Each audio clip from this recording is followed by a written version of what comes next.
Hello and welcome to another tutorial. In today's video, I'll be showing you how to add user story in Trello.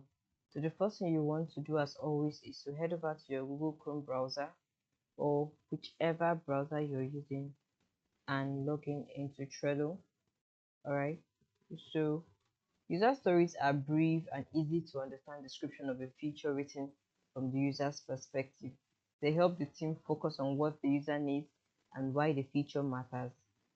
It is used in Trello to help organize and help team plan, prioritize, and track progress in tools that they work with. So the first thing you want to do as always is to head over to your board. So let's just use the social media planner board. Alright. If you do not already have a board, so you do well to create one for yourself. And then we'll head over to a particular card that we've worked with before. So we are going to be using this Facebook card and click on edit card. So adding a user story simply means adding a detailed description here to help your team understand better what you're working on. So I'll just head over to my notes and copy this particular user story. Alright, click on it and add the description over here,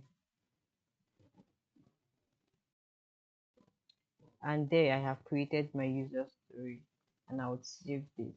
So whoever I decide to add to my Trello board over here, whichever member I decide to add to this particular card would be able to read this description and understand what this particular card is all about. So whoever is part of my team can see this user story and understand what has to be done. I can decide to edit this and then work on it, format it, attach files to it to make the description much more understandable. So this is a very simple and easy way that you can add your user story to your Trello card. I hope this description was easy and you've been able to add user story to your Trello board. Until next time, thank you for watching this video and bye for now.